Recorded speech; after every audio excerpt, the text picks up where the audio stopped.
Caríssimos irmãos e irmãs, também que nos acompanham pelas redes sociais. A primeira leitura, ela mostra algo que hoje, depois de 2000 anos, a gente mais que confirma. O povo perseguindo os apóstolos, e perseguia, e prendia, e desprendia, prende, persegue, até que Gamaliel, que era ali bem conhecido, né, um fariseuzão daqueles top, simplesmente tem uma fala de bom senso. Qual é a fala de Gamaliel? Gente,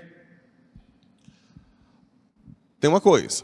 Se esses caras inventaram tudo isso, não se preocupem que o próprio tempo se encarregará de eliminá-los. E deu exemplos de pessoas que criaram mentiras ou quiseram ser profetas sem a ação divina. Por outro lado, se esses caras realmente são instrumentos de Deus, não adianta tentar pará-los. Como dizia Tertuliano, sangue de cristãos, semente para novos, né? Sangue dos mártires, semente de novos cristãos. Quanto mais bate e mata, mais nasce. Não é assim? Hoje nós estamos no ano 2024, e até hoje, pessoas no mundo inteiro que obedecem o mandamento de um Papa lá em Roma, muitos vivendo o celibato até. Ah, mas tem escândalo. Tudo bem, tem muitos escândalos, mas muitos também que são fiéis.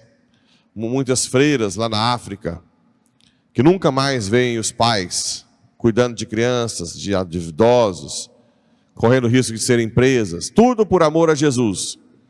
Ou seja, aquilo que os apóstolos começaram a falar há 2000 anos atrás, era de Deus.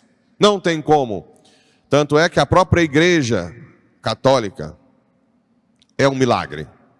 Por isso que os teólogos dizem que não há necessidade mais de fazer tantos milagres os apóstolos, como os apóstolos faziam. Porque a igreja é um milagre. Com tanta tranqueira dentro, ela tá viva ainda, é porque é de Deus, não é não? Hã? Venhamos e convenhamos. O que já passou de gente ruim nessa igreja. E tem até hoje. Tanto na hierarquia quanto fora. Se não fosse de Deus, já tínhamos destruído essa igreja há muito tempo. E apesar de nós, ela está aí. Isso é um milagre. Se não fosse de Deus, já era, né? Já tinha acabado há muito tempo. A própria igreja é um milagre. Passou por guerras, passou por invasões bárbaras, passou por tantas coisas, heresias, protestantismo. O protestantismo foi um golpe enorme na igreja. Por quê? Porque Lutero fez um acordo com os donos, os príncipes, os reis, de que os bens da igreja seriam do Estado. Então foi uma leva de mudança de países para virar protestante, porque os reis iam pegar todos os bens da igreja para o Estado, que é assim até hoje. Por isso que os estados são protestantes. E é por isso que a Alemanha, hoje, devolve como pagamento de tudo que roubou da igreja, o Estado devolve para os fiéis, para a igreja, uma parte do dinheiro. Mas, na verdade, eles não pegam o que já pegou, né? Eles tiram do imposto. Então, se você é católico, você vai marcar lá católico, e vai debitar direto da fonte 8%. E esse dinheiro é todo mandado para a igreja. É a igreja mais rica do mundo. 5 bilhões de euros por ano. Por isso que ela manda dinheiro para cá, para a África. Ela cuida da igreja da Dinamarca, na Finlândia, até países ricos, mas a igreja é pobre, né? É justamente porque o Estado diz que na época houve um saqueamento dos bens da igreja. Então, além da proposta protestante, o que fez crescer o protestantismo é porque o Estado ficou com os bens, e a igreja tinha muita coisa, claro, né? os bens da época que a igreja adquiriu. Então foi um golpe enorme. Com a Revolução Francesa, chegaram a prender o Papa em Roma e levar para a França.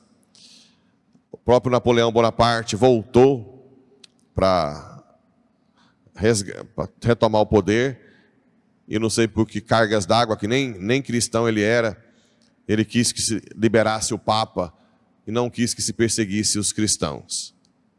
E tantos outros momentos da história que a igreja nunca foi destruída.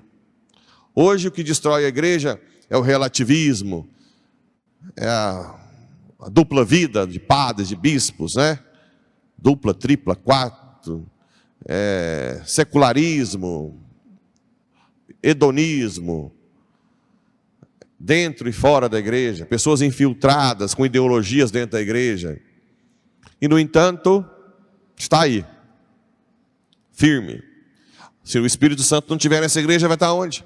É a única instituição com mais de 2000 anos. Não existe nenhuma no mundo com mais de 2000 anos. O mundial, a igreja que tem unicidade. O Papa é a besta. Como assim? O Papa é sucessor de Pedro. Por que Cristo escolheu Pedro? Porque sem um Papa não tem unicidade, não tem universalidade. Semana que vem nós vamos fazer peregrinação na Europa. Todo lugar você acha uma igreja católica. Pode ser que fala francês, pode ser que fala espanhol, mas é a igreja católica. E se eu fosse da Deus é amor? O que eu ia fazer lá? Sem igreja? E se eu fosse para o Japão? Está lá a igreja. Pode ser menos, que tenha menos igreja, ela tem mais budismo. Mas você acha, né? Pega um trem ali, está lá a igreja católica. Aí você fala arigatô, arigatô, arigatô, mas comunga, certo? Que igreja que você faz isso no mundo? Que te dá unicidade da verdade. Dependendo da besteira que eu fizer aqui no Iporá, no meio do sertão do Goiás, se for uma besteira grande, vai parar lá em Roma. Lá em Roma. Olha a gravidade aqui. Quem é que te dá essa garantia? Se fosse outra igreja que eu fundasse, se eu falasse uma besteira, quem é que vai dizer contra? Então a universalidade, a unicidade da igreja, só tem nessa igreja, de 2000 anos. Então ela é um milagre. Ela é um milagre. A igreja é um milagre. E não é à toa que no Evangelho, Jesus fala da multiplicação dos pães, que é um primeiro milagre para preparação da Eucaristia em João capítulo 6. Você sabe que João prepara os milagres para a Eucaristia. Primeiro, a multiplicação dos pães, para dizer que tudo é criado do nada por Deus. Depois Jesus caminha sobre as águas, para dizer que as leis da natureza são submetidas ao Senhor. Depois Jesus chega antes da barca, o tempo é controlado. Então Jesus é Deus, Ele controla tudo. Então Ele pode transformar a substância do pão em sua própria substância. Porque todas as leis, tudo que foi criado por Ele. Então Ele pode muito bem mudar a substância do pão e manter os acidentes de pão, né? E dizer em João capítulo 6 que não é uma simples representação, é o seu corpo e seu sangue. Não é simplesmente uma representação. Quem não comer do meu corpo, não beber do meu sangue, não terá a vida eterna. O meu corpo é verdadeiramente comida, meu sangue é verdadeiramente bebida. Hora nenhuma ele fala que representa a consubstanciação. Ele fala da transubstanciação. Então, da mesma forma, do milagre eucarístico, a igreja, que é o seu corpo, é um milagre. É um milagre. Não tem como alguém negar isso. Um exemplo, o protestantismo que nasceu no século XVI, 1517. Nós estamos em 2024. Hoje passa de 40 mil denominações. 40 mil. Olha só que loucura. E nós continuamos firmes, únicos. currilia, rusga, né? Dando piti de cá, de lá, falando mal um do outro, de vez em quando dá umas unhada, puxa o cabelo, mas depois abraça e continua na igreja, né? Como uma família. Como uma família. Então, que Deus, pela ação de graças de Deus, nos dar uma igreja firme, forte, milenar, de 2000 anos, que nos dá uma garantia de que o que os apóstolos falaram lá atrás era verdade. Jesus ressuscitou e mandou o Paráclito para manter essa igreja viva, para manter ainda padres vivendo no celibato, bispos e assim por diante. Que Nossa Senhora, Mãe da Igreja, interceda para que nós amemos essa instituição e possamos dar a vida por ela. Assim seja.